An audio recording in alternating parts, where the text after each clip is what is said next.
What are your goals and why do you need an MBA from our school? Virtually all programs ask a version of this question. And this is a question that you must answer thoughtfully and with detail. You must show them that you really fit with their program. They just might give your place to someone else who can prove that fit. So, what should you write?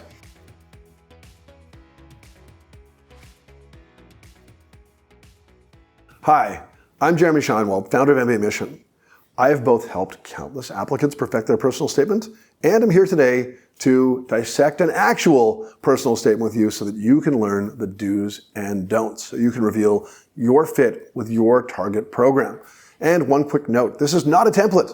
I suggest that you use this video and essay as a resource, but don't copy this. Everyone has their own stories and nuances, and you need to share yours. Okay, let's dig in. So today we're going to answer the following question from Wharton's 2022-23 application. But the advice I give to you here today is applicable to all schools that require a personal statement. Here's the question. How do you plan to use the Wharton MBA program to help you achieve your future professional goals? You might consider your past experience, short and long-term goals, and resources available at Wharton in 500 words. There are three pieces of this essay: past, present, and future. Let's dissect each, unveiling each as we go along. Let's start logically with the past, which is attacked in the first paragraph of this sample essay. Transitioning from banking to private equity, I initially found the faster pace and expanded scope startling, but ultimately, it was invigorating. Shifting from agent to principal, I joined the VP product at a Japanese industrial firm in repricing 100 long-ignored products and shepherded the acquisition of the rotational molding division from a Korean Kaibol. While I had neither pricing nor manufacturing experience, all that mattered was that I could learn, adapt, and contribute. At KJIP, I came to appreciate the messiness of investing and the opportunities to create value via ingenuity and collaboration. No matter what the word count is, you have to give some indication of where you have been to give context for where you are going. Our author here could not have just said, I plan to accelerate my development at Wharton before returning to investing. He needed to give the reader a sense of his experience before introducing his goals. While he'll not be the only PE associate to apply to Wharton, he offers a window into why his time in PE was his own. He invested in Asia, had experience working with portfolio firms, on a repricing project, completed an industrial acquisition, and more. And beyond his discussion of his actual work, he gives an honest view into what he enjoys about the experience, the messiness, as he calls it. He discusses the challenge, adjusting, and the rewards of creating opportunity for others. He's authentic and capable, and all of this is achieved in 90 words or so. He hasn't shared anything earth-shattering, but he's created his own identity and done enough to grab our attention and distinguish himself ever so slightly from other like candidates. He also sets up the next section, his future, in about another 90 words. Here, our hero tells us that he plans to return to investing back home in America, sticking with industrials. He even names names. Now, I plan to accelerate my development at Wharton before returning to investing to drive change on a greater scale. While I had a tremendous experience in Asia, I am eager to return home and would seek to join a middle market PE firm like BZPD or PowerStat, which focus on industrial innovation to the benefit of all stakeholders.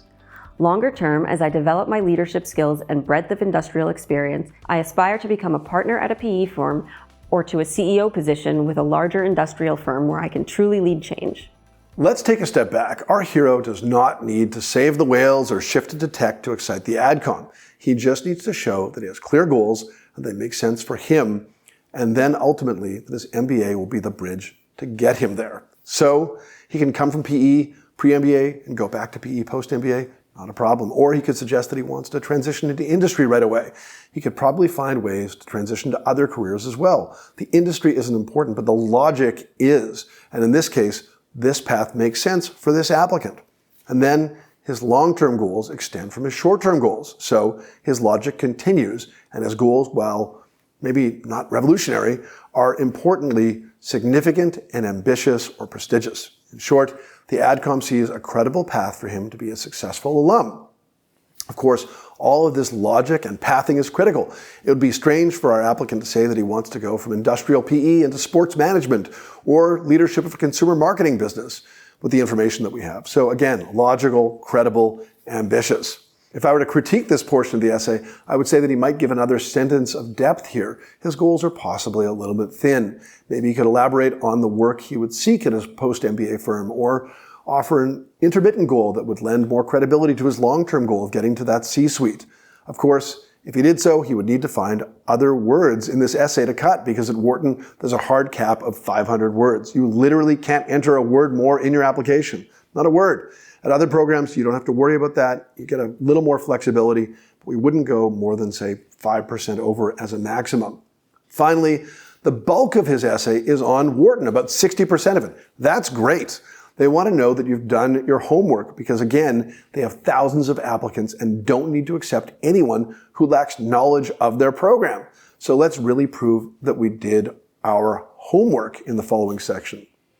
Assessing areas for development, I recognize that I need to grow beyond the financial plane and will pursue Wharton's strategic management major, both to expand my ability to advance my future firm's strategic rationale and to quickly grasp the challenges faced by management at portfolio firms.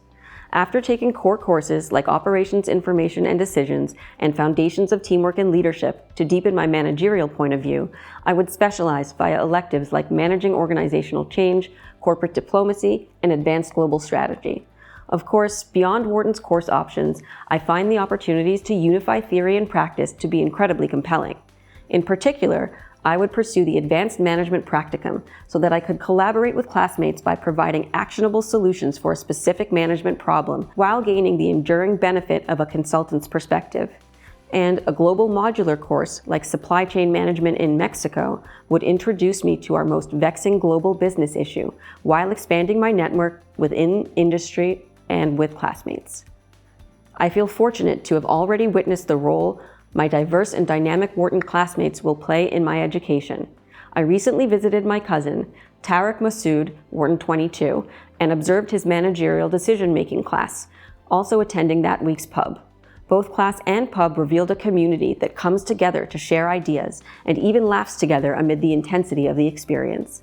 Indeed, this reflective aspect is deeply appealing. By pursuing a leadership venture, I would work with peers to better understand myself and hone my leadership style. Meantime, through my learning team experience, I will be constantly adapting as I seek to contribute to a unit that Tariq described as his lifeline. I would come to Wharton ready to listen, absorb, and share, knowing that by bringing the entirety of my energy, I will confidently embark on the next phase of my career. Has our applicant proven that he did his homework? Unequivocally, yes. He's visited the program, sat in on a class, has a major selected, can reason through the courses he wants to take.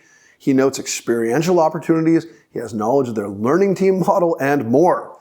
It isn't just a list. He's able to show how these resources will help shape his experience. And that is critical. Let's take a look at a few specific sentences. Our hero isn't just saying that he visited his cousin and had a great time. He visited his cousin with purpose and absorbed the experience academically and socially. He has takeaways about the learning team experience. If I were to critique this section, I would pick away at his leadership venture. Which one? Where? Why? Does any old leadership venture work? The small details like this add to the sincerity of the essay. With such a small space, 500 words, we can always second guess our applicants. In this case, though, our applicant with a fairly straightforward story identifies some nuances within his experience, has clear connected goals, and is able to connect with Wharton as his target. He does a very solid job and makes almost, we had 2 reservations, the most of his space. So that brings us to the end. Again, don't copy. Use this video to make your essay your own. This should help you understand the depth necessary and the logical connections that need to be made for you to succeed. This should launch you on your journey. If you'd like our help with your personal statement or any MBA application essay for that matter, we'd love to speak with you. Click the link in the description below to sign up for a free 30-minute consultation with me or one of my colleagues at mbaMission. Having helped thousands of applicants just like you, we can give our honest and insightful advice on how to help you stand out. And as always, we invite you to subscribe to our YouTube channel. We release new videos every week on anything and everything related to MBA applications. Thanks so much for watching and good luck.